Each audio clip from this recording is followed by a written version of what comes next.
Good morning. How are you? It's Yandama. Today is February 18th, 2026. All right. So I just want to do a video talking about my favorite topic right now, astrology, Vedic astrology. All right. Pretty much, I think the title of the video is going to be Class in Session. Class is in session. All right. Because I'm sharing the things I am learning. I am learning the astrology of my life. Okay? The astrology of my life, why I am who I am, the way I am, why I think the way I do, why I like what I like, don't like what I don't like, why I do the things I do. All right? And what my reason for being here is, my purpose. Okay? And I've always had these questions. When I was a Christian, all those years, I had these questions. But the Christian answer is you're here to serve God. You're here to serve God. Repent of your sins and believe in Jesus Christ and serve God. Just live for God and obey God. That's all. And but Vedic astrology is giving me all the answers of my life. All right. It's making me understand everything, all the events of my life, all the experiences I've had. Okay. Good and bad. All right. Fun and painful. All right. Okay. So as I'm learning, so I've been learning astrology since 2024. So it's like a year and a half. I started out with Western astrology, Western astrology, which says, because my birthday is July 5th, it says I'm a Cancer sun. I'm a Cancerian. I am not. All right. But I eventually switched to Vedic astrology when I discovered Vedic astrology. I did not switch immediately. It took me a while because I was attached, emotionally attached to the Western astrology placements, my Western astrology birth chart. Okay. So I had some feelings about that. But truth is truth. All right. Some things did not make sense to me, like my sun sign, Cancer, July 5th, Cancer. Okay, I accepted it because I didn't know anything. But every time I heard an astrologer talk about those born on July 5th, those who are Cancer sun, I'm like, that's not me. Because your sun is your soul. It represents your soul, right? That's the true essence of who you are. Okay. I'm like, that's not me. And I have nothing against Cancer. All right. Nothing against Cancer, the crab, But I'm like, that's not me. It doesn't resonate. And if it's my soul, it's supposed to jump at me, like jump out at me. You know what I mean? So like, yeah, that's me. But no, it's not. So anyways, last year at some point, I had I know exactly the time. It was on June 11th in 2025. In fact, on that day, there was a full moon in Scorpio. All right. And I think it was that energy that led me to do that. I decided, you know what? Let me check out my Saturn placement, where the planet Saturn was sitting when I was born. Let me check out the Vedic birth chart and see what it says about my Saturn placement. Because you can't mess with Saturn. Saturn is our karmic, the bringer of our biggest, strongest karmas. The most challenging things in your life are going to come from Saturn. All right, wherever Saturn is sitting on your chart. Okay, so I checked out the Vedic birth chart again, and it says Saturn was in Taurus. I'm like, okay, let me listen to astrologers talk about Saturn in Taurus and see if I have experiences. And mind you, I had listened to Saturn in Gemini because Western astrology says when I was born, Saturn was in Gemini. Okay. So I had listened to them talk about Saturn in Gemini. It did not resonate because I've never had Saturn in Gemini problems, because this is energy we're talking about. The planets are energy. The zodiac signs are energy. So when this energy is merged with this energy, when Saturn is sitting in Gemini, those two energies come together to bring about certain effects. on you. All right. And I've never had those Saturn in Gemini problems. Okay. But when I checked my Vedic birth chart again, and I saw and I listened to astrologers talk about Saturn in Taurus in the first house, that has been the story of my life. That has been the story of my life. Okay. The meaning of Taurus, what the zodiac energy of Taurus represents, and what Saturn represents. And when Saturn is in Taurus, how he delays your Taurus energy, how he blocks your Taurus energy, how he disciplines you, how he teaches you, how he, all those things. That has been the story of my life. Taurus is about financial stability. Taurus loves comfort. Taurus is all about that luxury, all about that financial stability, all about that good life. Saturn in Taurus delays your success, your financial growth, material, And it's not just that. Saturn also in Taurus was teaching me. Taurus also represents self-worth because, we feel some kind of way when we have all these things. We feel like we've done something. We have something, all right? Well, Saturn in Taurus is teaching me to not view my self-worth based on my bank account, based on my possessions, okay? Saturn in Taurus is also teaching me, I've heard astrologers say, to discover my self-worth within myself. It is not about what I have.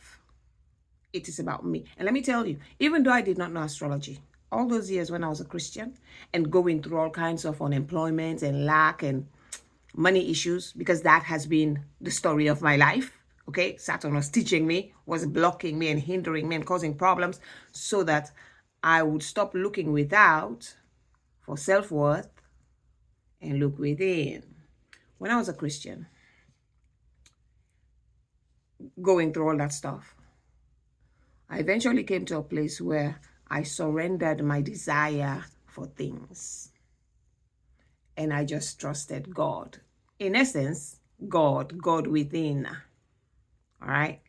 And I became so content with nothing. I became so content with nothing. It did not bother me. I'm like, oh, my schoolmates, my friends, my, people I know, they're all doing well, they all have their houses and their this, that, and the other thing. They have their nice careers and nice da. Me, I'm over here. They be in Creole. I said, I did be like waste. But it did not bother me. Okay? I was content, and I am still. But I came to a point when I gave up that constant desire for, oh, but Lord, I want this, I need a job, I need this, I need to make my own money, I need to complaining, asking. I gave that up. And I said, you know what? If you want me to have something, I will have it. If you don't want me to have it, I won't have it. But I know you love me, I know you're taking care of me. And I'm good. Even if I'm not working, even if I don't have a job, even if I don't have my own house, even if I don't have my own apartment, even if I don't have this, I don't have that, I don't care. Because at the end of the day, I am pursuing eternal life. And that is all that matters to me. As a Christian, this is how I processed what was going on in my life. And I did not know anything about Saturn. Okay? I did not know anything about Saturn. But as a Christian, and that's how I was supposed to process it. And let me tell you, after I came to that point, that was when I passed that test. And that was when Saturn released me from that struggle. And this is the first time I have lived in a house where it's not my house, I'm renting. I'm renting a room in this house. All right. I'm in the master bedroom. And again, you know how they say in salon, cut your coat according to your size. Okay. They cut my coat according to my size. If I always want my own place. Not a house, because I don't care necessarily for houses. I like condos. All right, that's a house. I like condos because I like apartments. I like apartment living. So I like condos. It's like an apartment. You pay condo fees, which I hate, but you pay condo fees. But it's kind of like an apartment. There's a maintenance department that takes care of things. I don't want to have a single family home or whatever, townhouse, where I have to go hire somebody to come fix anything. I like the organization of apartment living. All right. Okay. So I always want a place of my own, but I'm not in a rush.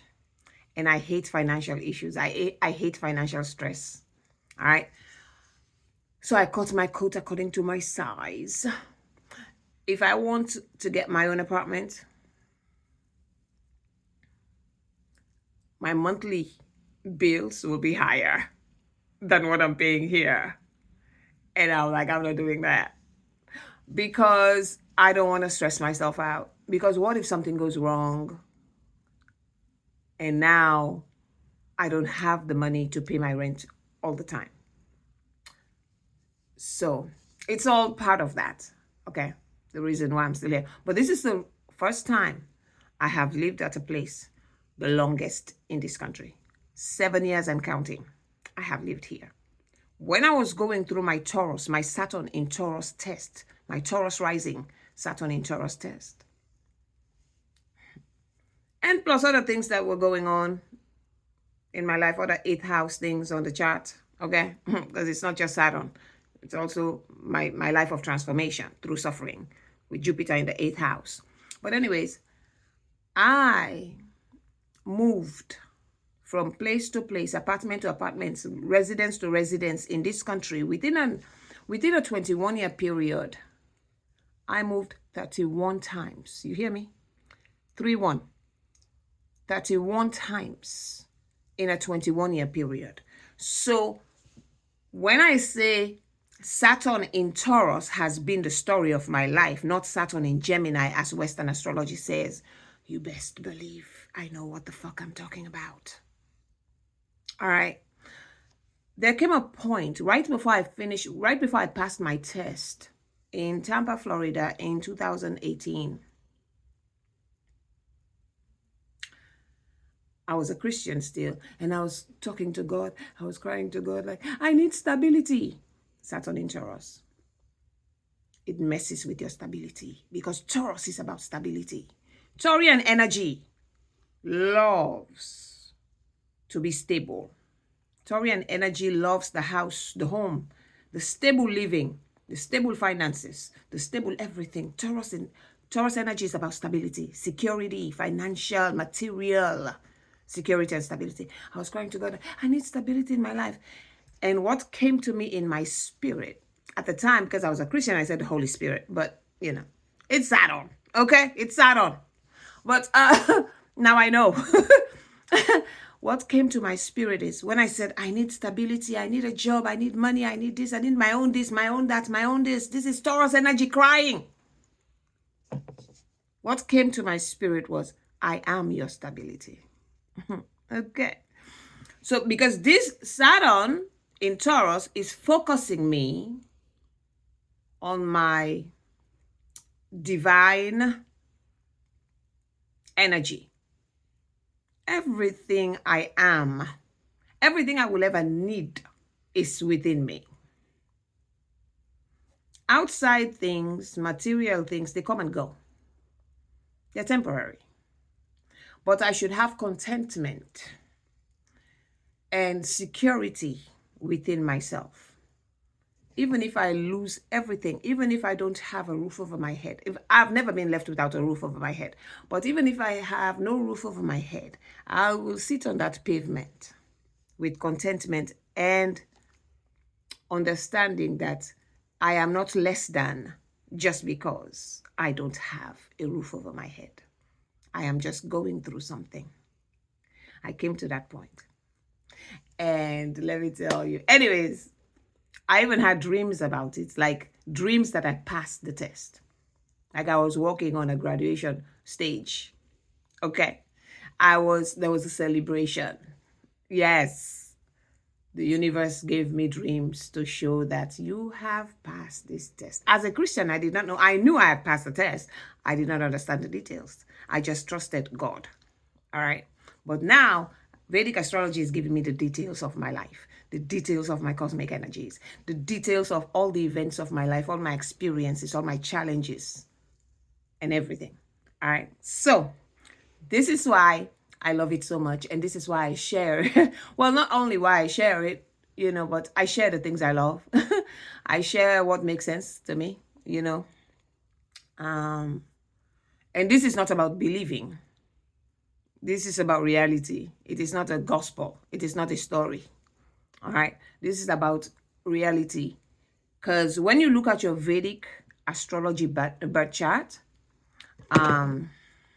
let me see the time on the thing. Okay, I've spoken for 15 minutes and change.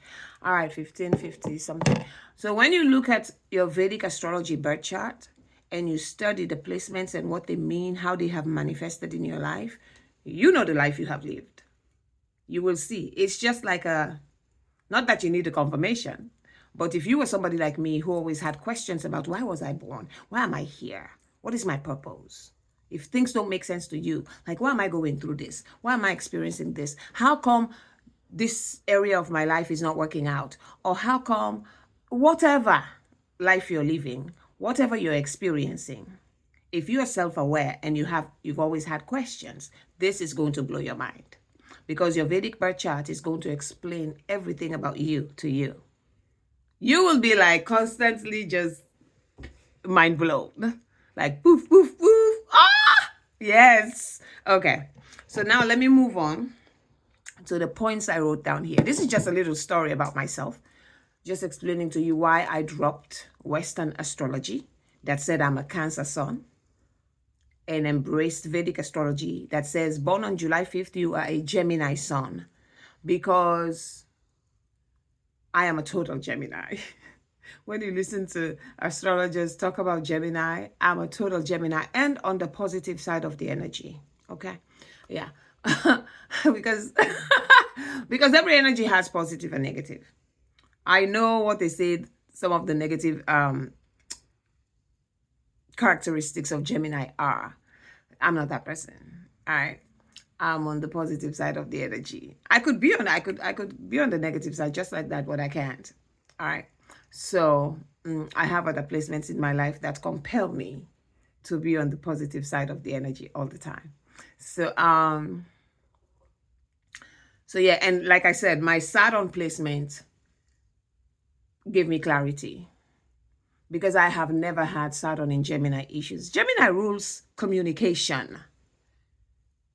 If Saturn was in Gemini when I was born, and if I was a Gemini rising with Saturn in Gemini in my first house, my issues, my challenges, my struggles in life will be about communication and self-expression. I don't have that problem. I am the queen of communication. What? My sun is in Gemini. My soul came to communicate. My soul came to learn, to assimilate, and to share. And that's what the hell I do. I can over-communicate, but I have never. My intelligence has never been challenged when I communicate the things I'm passionate about. Of course, you have people who may disagree. I don't care about that. There will always be those people. That's not what I'm talking about. When Saturn is in Gemini, and you have Saturn in Gemini. In fact, I know somebody with Saturn in Gemini. In fact, Western astrology said on her chart that she had Saturn in Cancer when she was born. When I talked to her about it, it did not resonate. When I pulled up a Vedic birth chart and I said, well, Vedic says you have Saturn in Gemini. She's like, and I told her what that means. She's like, oh my gosh, that was my life. Like when she was growing up, her sister, mocked her about her, what you may call it, her intelligence. Like her sister, when you fumble, they laugh you, like say, oh, you fululu or whatever. And she's not stupid. She wasn't dumb. But her sister was comparing her to somebody else who did better in school. Gemini is about intelligence. Gemini is about the intellect and communication and all of that. And so when you have Saturn in Gemini, you go through those struggles. So now you're looking at yourself like, oh, I'm not good enough. You're not confident in speaking the way you're supposed to. You know you have something to say, but you're not confident in saying it. I've never had confidence issues when it comes to voicing my expressions, my views and my opinions. Yeah, my sun is in Gemini. So no. So this is why Saturn broke that, uncertainty thing for me. It gave me clarity. And I knew that Western astrology, that's bullshit. All right. I'm not going with that chart.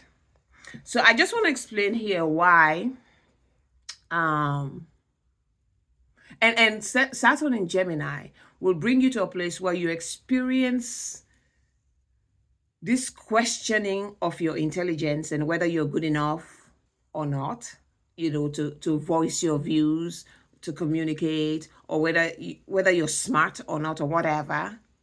But Saturn will teach you to overcome that fear and that uncertainty and that questioning, and become confident in your learning because you're smart. All right. In your learning and in your communicating what you're learning. All right. It's a process. It's like Saturn in Taurus,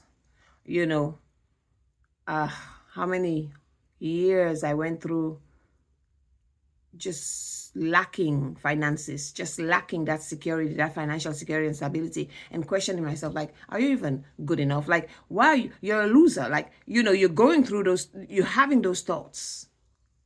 Like you're a loser, like you're just sitting here not doing anything, you're not working, but everything is blocked. You know what I mean? Because I know what the fuck I can do. But everything is blocked, and it's like, I can't do anything. If I have the opportunities, I could do something and get my own stuff, give myself a comfortable life, a financially stable and secure life. But I can't because things are blocked. And so I had to come to the place of finding security within myself and just trusting. And there are other placements too.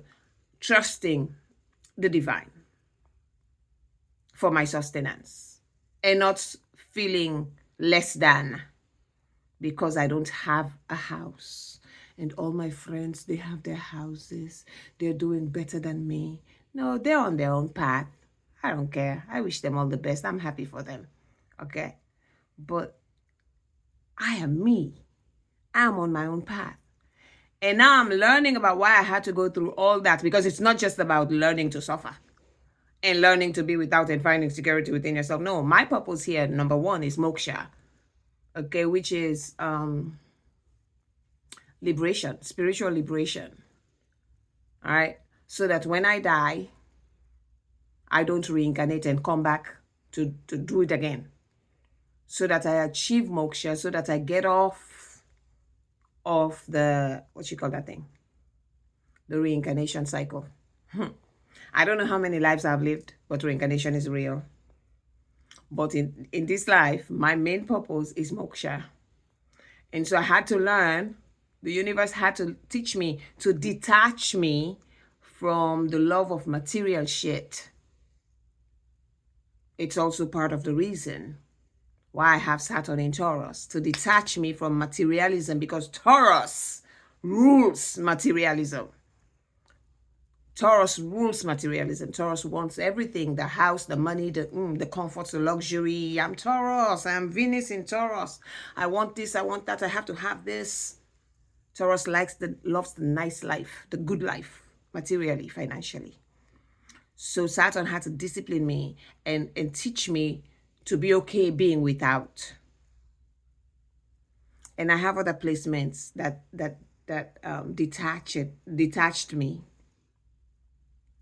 from the love of things. Contentment has been my number one lesson in life. All right.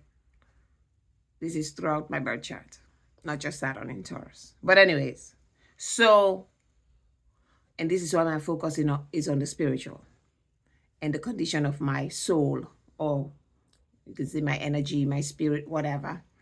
This is why my focus is on that. I'm not trying to come back. I'm not trying to come back. Okay, I'm not trying to come back here. I hate this world. I don't like this world. This world is wicked. And this world has many problems. It has suffering. All right. I hear that there are a lot of other dimensions where we exist or we could exist. And they're much better than Earth. I've never been there, but I can only imagine. All right. Okay. And I'm not talking about no heaven. I'm talking about other dimensions where there are beings like us, but in different forms. And they live there. They have whole systems there that are much better than what we go through here on Earth. I heard that Earth is a school for souls to learn this, learn that, and the other thing. And we learn through pain for the most part, and suffering. But there are also good things about Earth. People get to enjoy things like love. Okay? Things like love, things like the love of your partner, the love of your child when you have children. You know what it is like to experience these things. Because when you're in those other dimensions or whatever, it's a different thing. It's a different way everything is done. All right. People experience pain here, sorrow, but also experience joy. You know, you eat food. Earth food is good. I love earth food. Actually, that is like the number one, probably the number one thing I like about being on Earth in the flesh is good food. Yeah. Yummy food. Okay. Good clean water. But let me just explain I wrote down a couple different points about, apart from my Saturn example of why Vedic astrology is correct in their placements and Western astrology is false, wrong in their placements. Okay. I have to put on my glasses. Okay, so Vedic astrology uses real-time placements of the planets. Okay, the real-time location of the planets, the same way NASA uses real-time locations of the planets. Okay, if you ask NASA, okay, I don't know, I think you can do it on Google. You can go on Google and ask NASA, whatever, go to the NASA website if they have a question bar or whatever. You can ask them where the planet Saturn is right now today on February 18th, 2026. NASA will tell you that Saturn is in the constellation of Pisces. If you ask about Neptune as well, NASA will tell you that Neptune is in the constellation of Pisces. But you know what Vedic astrology says? Vedic astrology says Saturn and Neptune have entered the constellation of Aries. That's a lie. That's a lie. And in fact, Saturn and Neptune, they're so far away in Pisces, so far away from Aries, that Saturn is not going to enter Aries until sometime at the end of 2027. I believe. Saturn has another year and a half at least in Pisces. And then Neptune is going to stay in Pisces for at least another 10 years or so, because Neptune takes like 14 years to go from one zodiac sign to the next. So it's not going to be, Neptune is not going to enter Aries until, what's the day? 2026, maybe until 2036, or maybe 2035 or 34. But that's it. Neptune has many more years in Pisces. But according to Western astrology, Neptune and Saturn, they have entered Aries. Ooh-wee, this has not happened in 165 years. Bullshit. Bullshit. Okay? Western astrology is just like religion, Abrahamic religion. It's here to deceive. It's here to deceive, okay? It will tell you that there's a zodiac, that the constellations are there, but then it will give you false bullshit placements. Just like Abrahamic religion. It will tell you about a God, but then it will give you the wrong God. The wrong shit. All right? Okay. So, Vedic astrology uses the real-time locations of the planets, just like NASA does. All right? And this is why Vedic astrology gave me the real-time placement of Saturn on my chart when I was born. For the day I was born, July 5th, 1972, Saturn was in Taurus, not in Gemini. Okay? And this is why Saturn in Taurus has been the story of my life, not Saturn in Gemini. I've never had communication problems. Yes, I was an average student in school because I didn't care for school, but I never had my intelligence questioned. My mom knew I was just not serious about studying. She never thought I was stupid. She never thought I was not smart.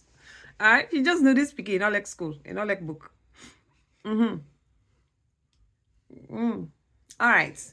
So, yeah, in Western astrology, actually, their placements are symbolic. They know it, that they're not using the real-time placement. They know, because one time, a few months ago, I was listening to a Western astrologer talking about something, and she mentioned a fixed star, and I'm going to mention the fixed stars. And she said, well, it's actually, she said it's in Sagittarius, but then she corrected herself. She's like, it's actually in Scorpio, in real time, but, symbolically it's in Sagittarius. Don't give me no symbolic shit. Give me the physical, real-time placement of the stars. Don't tell me symbolic. All right? Okay. So the zodiac, there's another thing, and this is the reason why Western astrology has false placements and why Vedic astrology has real placements. Because there's this thing called the precession of the equinoxes. All right? So pretty much, okay, since olden days, humans thought the fixed stars. You see, you have the fixed stars up there, and then you have the wandering stars, the stars that travel, in relation to each other, like the planets, like your personal planets, like Venus, Mars, Pluto.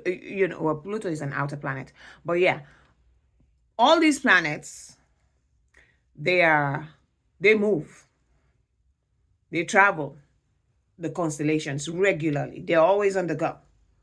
They'll station and then they'll move. All right. Okay.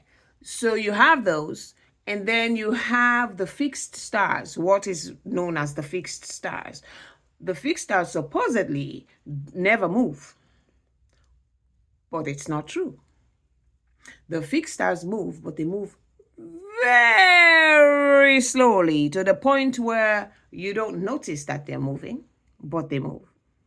So the fixed stars move at the rate of, they say, 1 degree. Okay, so let's say the sky, let's say it's a 360-degree circle, right? Okay, so the fixed stars, wherever they're located in the different constellations, the zodiac signs, those stars, those fixed stars, their characteristics define those zodiac signs. All right? But these fixed stars, they move very slowly.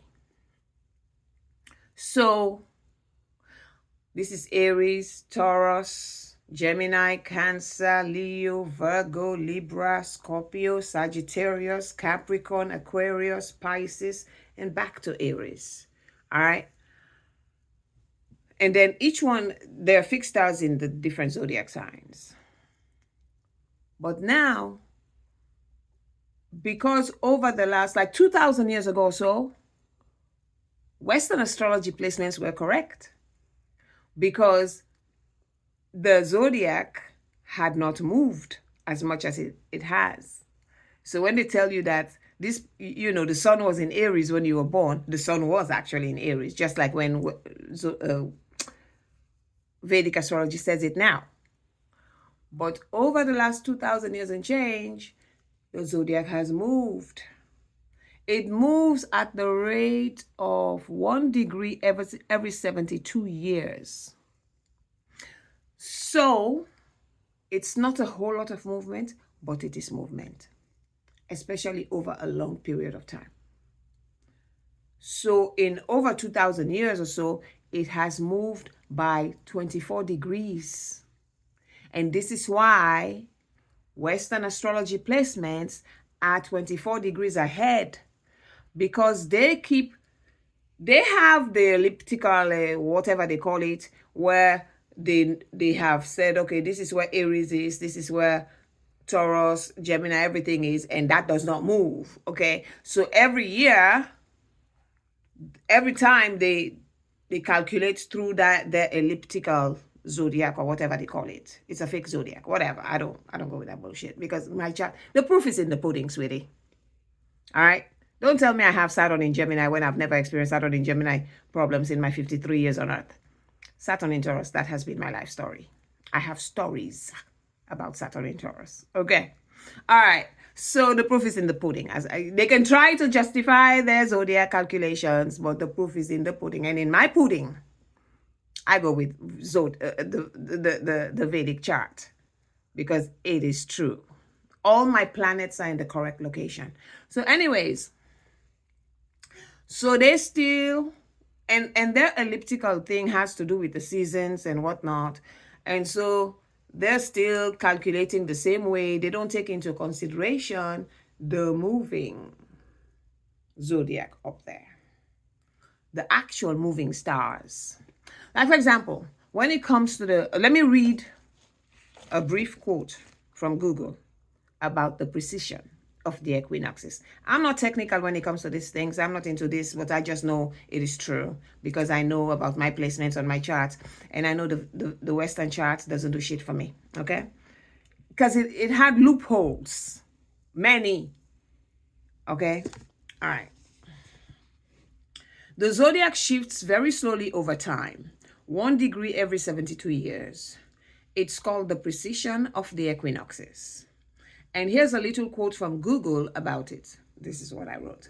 The precession of the equinoxes is a slow 26,000-year cycle caused by the gravitational pull of the sun and moon on Earth's equatorial bulge, all right, making the rotational axis wobble like a top. Okay. This motion causes the equinoxes to shift westward, so it moves backward, to shift westward along the ecliptic by 1 degree every 72 years, changing the alignment of constellations with seasons. Okay? So I said, so that was the quote. And then I said, this shift has moved the zodiac backward by 24 degrees. So the starting point of the zodiac, which is 0 degrees Aries, is now at 6 degrees Pisces. All right.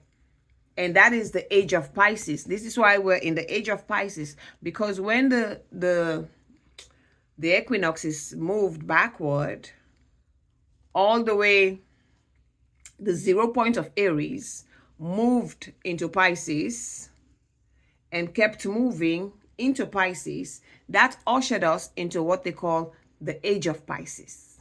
And the age of Pisces is what brought religion to us, because Pisces is an energy. Pisces is the closest energy to the spirit realm.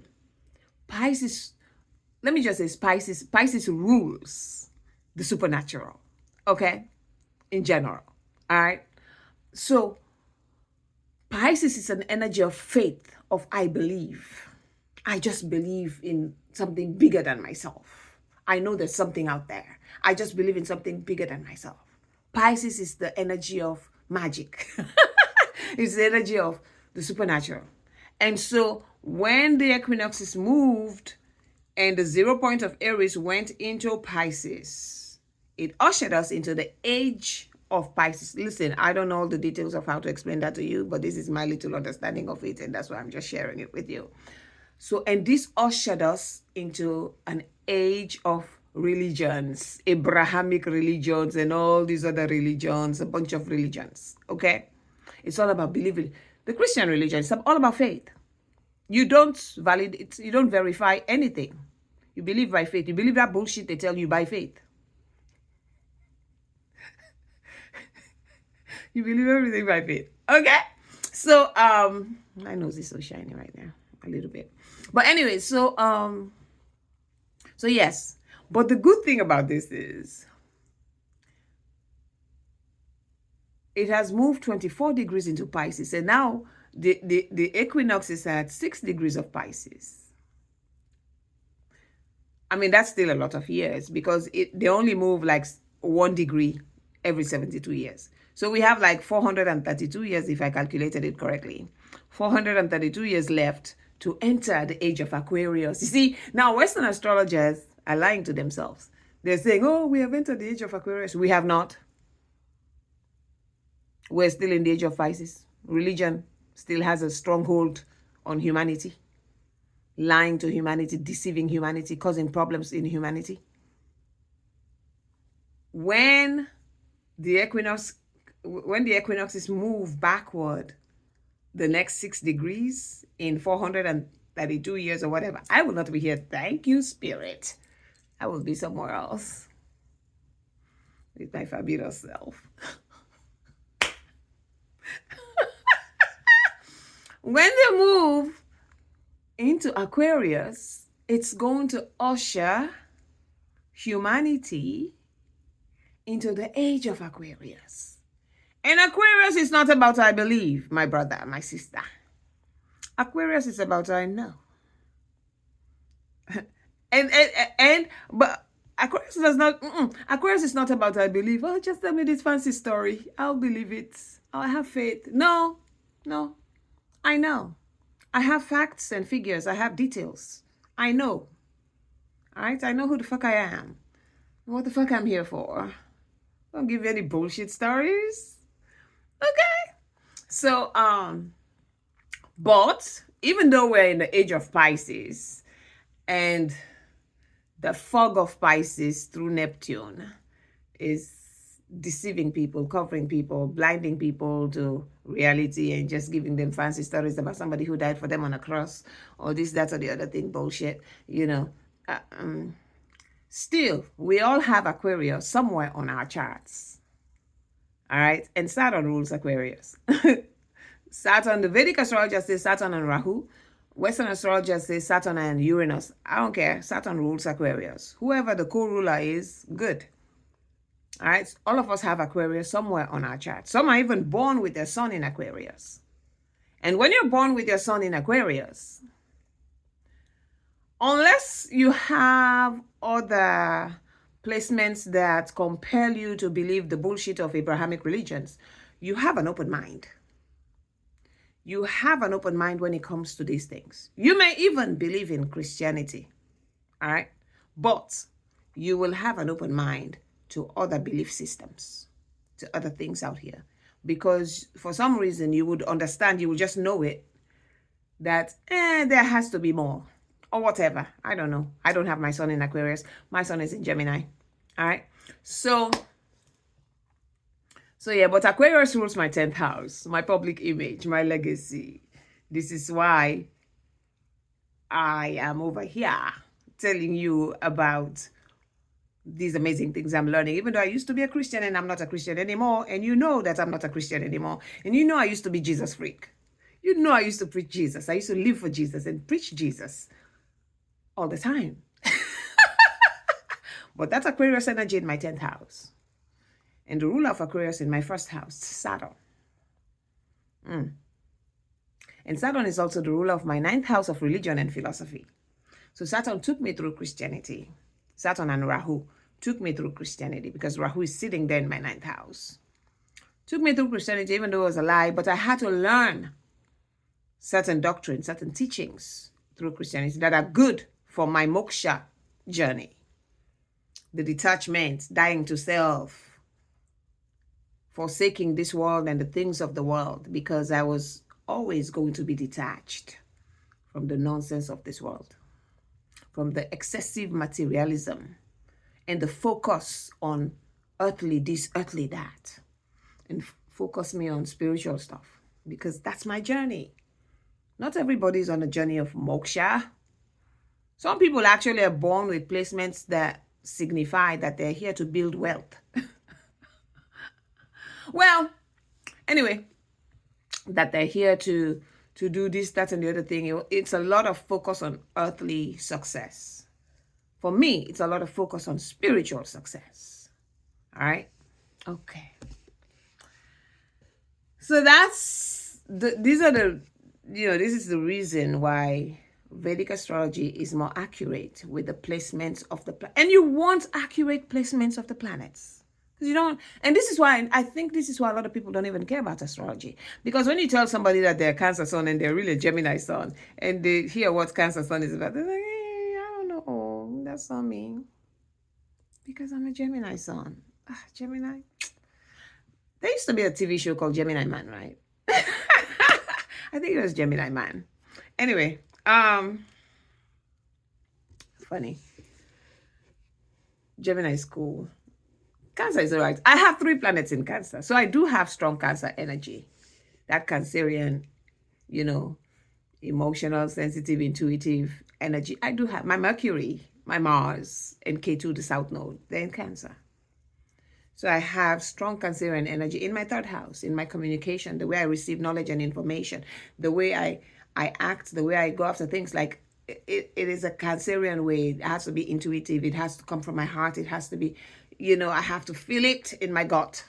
All right.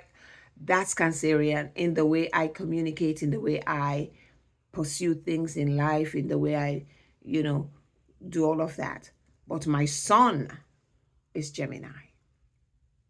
The curiosity about life, the love for learning about these things I'm curious about and assimilating them and sharing them and all of that. That's in my Gemini sun in my 2nd house. All right. Okay. So what else do I want to talk about? So then on your chart is going to tell you all about your life. Everything from your relationship with your parents, from the circumstances surrounding your birth, your relationship with your parents, your spouses, if you're going to marry, how many marriages you're going to have, if you're going to have children, what your children are going to be like, what your relationship with, like who your enemies are, like how your enemies are going to come at you, how you're going to overcome your enemies, if you're going to overcome your enemies, like both enemies that are people and the enemies that are character traits. Okay.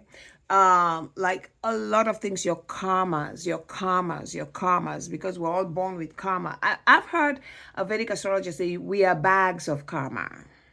All right. Just as the planets are bags of karma, we are bags of karma. And we're here to burn karma and to hopefully create good karma. And if we have good karma in our, Akashic records, in our spiritual bank, we come with some of that too. And our good karma shows up in our lives as miracles, as grace, as relief, as help. Good things happen to us. And there's so much on the chart, everything about your life, man, your career, like your spiritual gifts and your physical, whatever, what you're going to do to make money, where you can make money, how you're going to make money, and just a lot of stuff, like everything. There's nothing about your life that is not on your birth chart. And it is not a suggestion. It is the path you came to walk. Now, some people have more free will than others. I have very limited free will. In fact, I like to say I have no free will.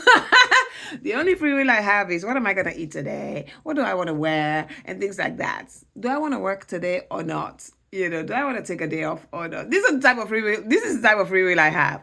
When it comes to the free will about making decisions that will change my life, that will give me opportunities and over time, I did not have that free will. It was taken from me. Because my 3rd house, I heard a Vedic astrologer say, your 3rd house is your house of free will, courage, and This is your skills and you're going out in life to get what you want. I have K2 sitting in my 3rd house. I have Mars, my action planet, passion, action planet sitting in my 3rd house. I have Mercury, my intellect and communication and everything planet sitting in my 3rd house. But when K2 sits in the 3rd house with those planets, K2 weakens them because K2 is the detacher. If I did not have K2 sitting in my 3rd house, but I had Mars and Mercury sitting in my 3rd house, my ambitiousness would have been through the roof. But all my life, I always said when I was a Christian in my preaching, I always said it, I have no ambition for this world. Like to go out and achieve make a name for myself, because no, I am not here to make a name for myself. When I was a Christian, I knew it. In fact, this is why Saturn led me through Christianity, because I had to go learn about forsaking your life in this world and focusing on the things of the Spirit. I had to go learn, the Christian teachings that a lot of Christians don't listen to, but that's because, and it's good they don't listen to them, because they don't have that karma. They're not here to forsake their earthly lives. They're here to achieve things in this earth, on this earth. This is why 1,000 people will look at the same Bible and they'll come out of it with 1,000 interpretations. You know why? Because each of us has our individual, unique cosmic blueprint on your birth chart. And whatever your cosmic blueprint on your birth chart says about you, when you look at that Bible, that is what you're going to see. So people like Joel Osteen, he will look at that Bible and he will see, oh, miracles. I'm going to achieve my dreams. God is my conqueror. God is going to do this for me. God is going to do that for me. He will never tell you about sin. He will never tell you to repent of anything. He'll just tell you God loves you. Okay? And God is going to give you miracles. He's going to change your life. Just be positive. That is what Joel Osteen sees. Because he's not here for the things I'm here for. But because I'm here to detach, all right, from a worldly focus, and to focus on the spiritual. And I'm here to cleanse and purify myself from bad things I've done in the past, hurting people or whatever, things I've done in the past, and be on the side of penance. When I read that Bible, what do I see? Repentance and salvation. I see turn away from your sins and do good. Like, be holy. My celibacy journey, I'm on it now over 10 years, almost 11 years. Clap for yourself, clap for yourself. I love it. So even my celibacy journey, now I'm learning that my celibacy journey, which I started when I was a Christian, it all plays a part. It's all on my cosmic blueprint. Because I'm cleansing and purifying myself, even from sexual impurities from a past life. Yes, I literally heard, I don't remember the video now, the channel, but somebody was talking about soul ties and sexual impurity and things like that you've done in past lives and how they affect you, all right, in life. And I heard it said there that some people, they go on a celibacy journey because that is one way that they purify themselves from past sexual sins, past sexual impurities, even from past lives. When I heard that, I'm like, oh my gosh, maybe that's why I've gone on a celibacy journey. I mean, it's over 10 years. It's longer than 10 years. But I talk about the 10 years because it has been 10 years, over 10 years straight. Because when I started this celibacy journey, I started this celibacy journey in 2004. Okay. In 2004. But between 2004 and 2008,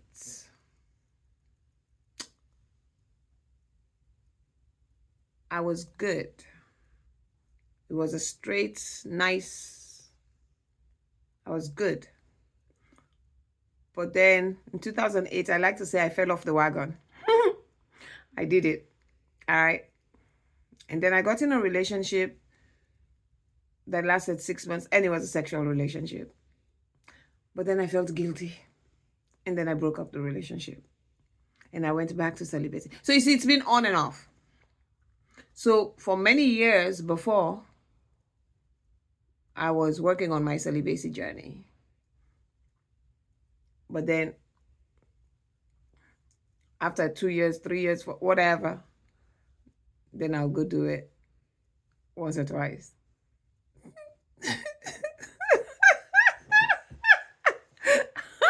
Yeah. And then I'll go back, repent again. And then another 2 years or 3 years or whatever. And then I'll do it once or twice. Yeah.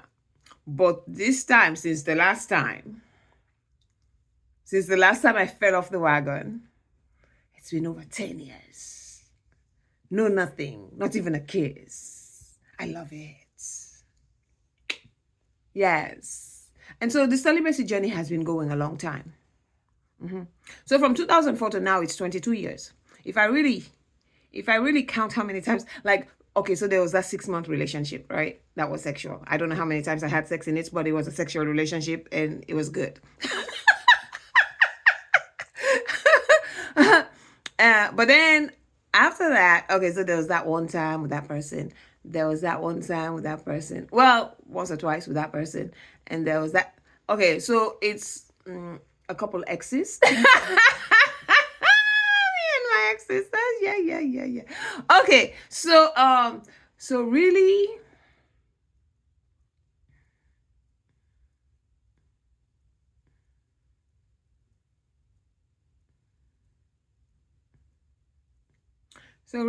if I count how many times I've had sex since 2004,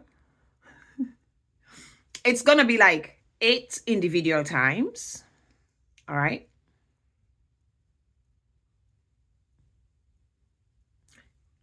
It's going to be like that 6-month relationship in 2008. And then 8 individual times.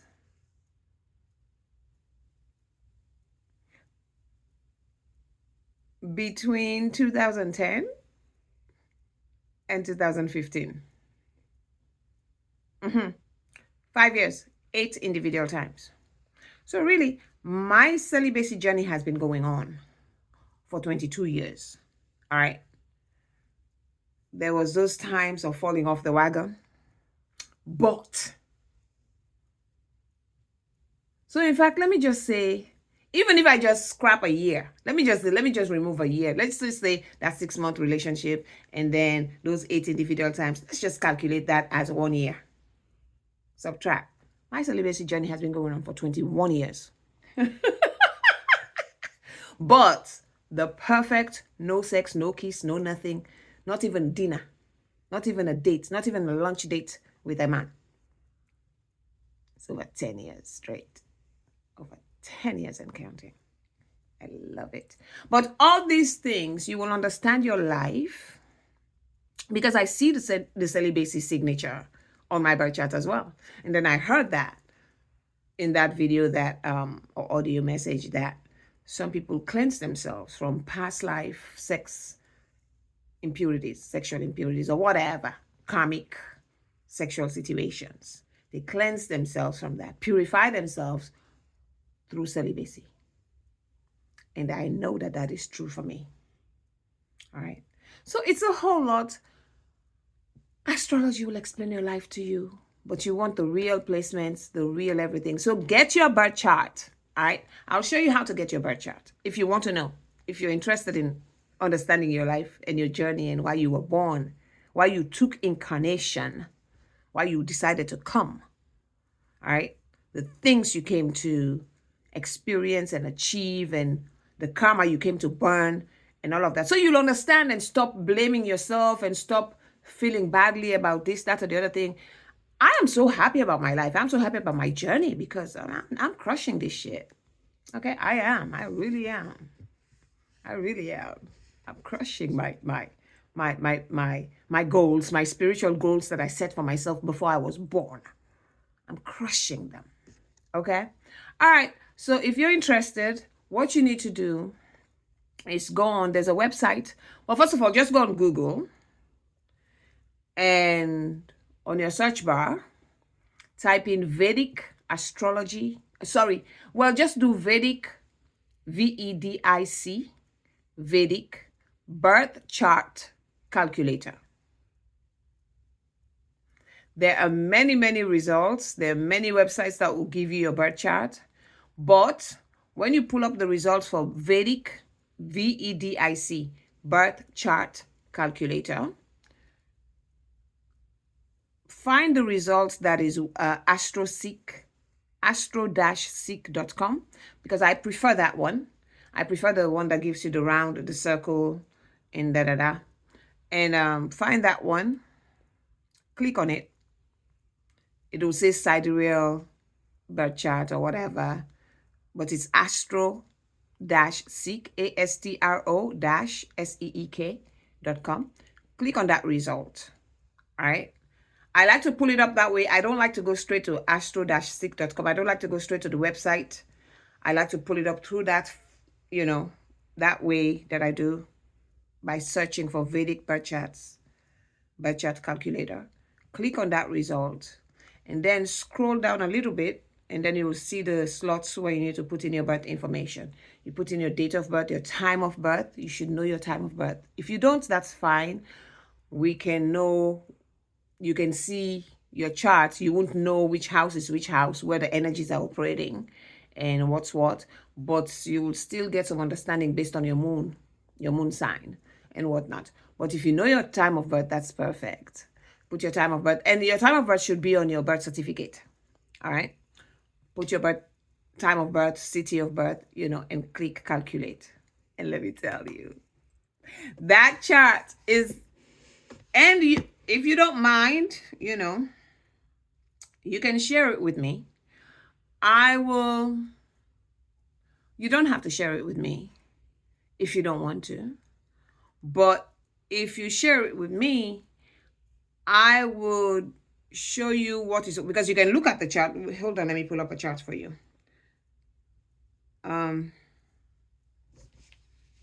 This is what a chart looks like. Okay. You can pull up a chart, but you won't know what the hell you're looking at. Now you can scroll down. Okay, good. Okay. So this is a chart.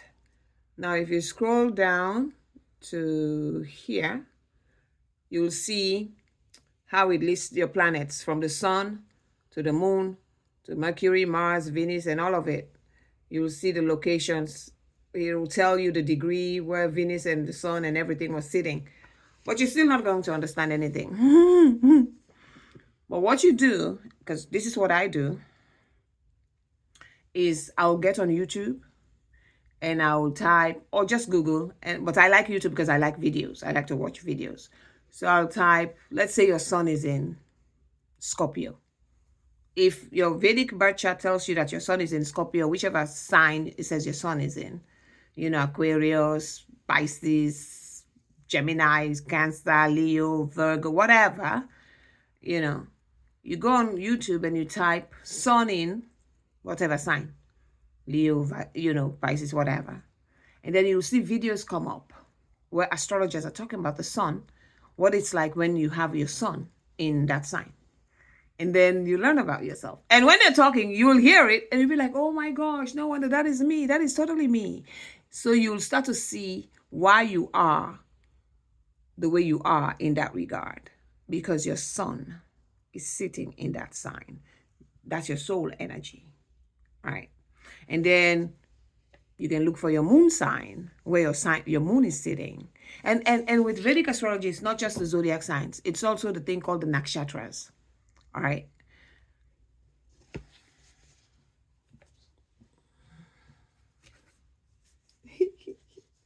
I should have taken a picture of this.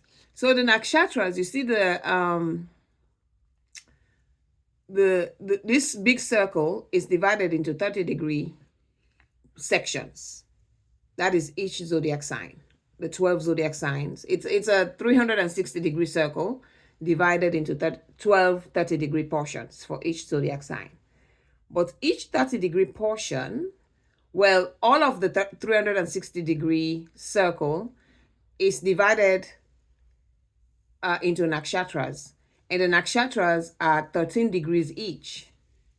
So the zodiac signs are sitting in the nakshatras. So each zodiac sign has 3 nakshatras in them. Some are a whole 13 degrees and some are just a few degrees because the zodiac sign is only 30 degrees. Well, let me tell you, the nakshatras are energies. And so, for example, not all Geminis are the same. Because, for example, my Gemini sun is sitting in the Adra nakshatra. The Adra nakshatra is a different energy.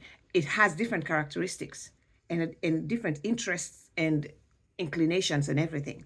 And so when your sun or any planet is sitting in Adra, it's different. It's a different Gemini energy compared to the sun or the moon or any other planet sitting in Gemini, but say in the Mrigashira nakshatra or in the what's the other one? Mrigashira, Adra, and Purnavasu nakshatra. So not all Geminis, not all Capricorns, not all Aquarians, we're not all the same. Just because your sun might be in Gemini, my sun is in Gemini, but if your sun is in Purnavasu, you're a different Gemini from me. Because the Purnavasu energy, the Purnavasu characteristics, the Purnavasu purpose is different from that of Adra. Okay, so listen, there are levels to the levels, and it's so interesting. We're not one-dimensional. We are not. We are multi-dimensional. This is what makes us who we are in all the ways that we are. Okay, all right. Well, I just wanted to share this. So let me see if I missed something. Let me see my little notes here. I don't sit down at the top for over 1 hour, 1 hour, 6 minutes and change. Okay.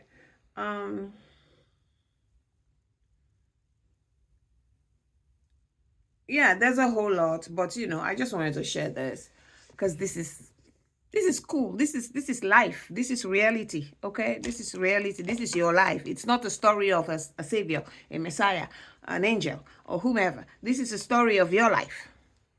When you were born, the picture of the sky, the picture of the cosmos on the day you were born, how the energies were aligned, that was imprinted upon you. And that is the life you're living. Whether you believe it or not, it's not about believing. Because for me, it's not about believing. It's not like my chart tells me this, that. I'm like, oh, okay.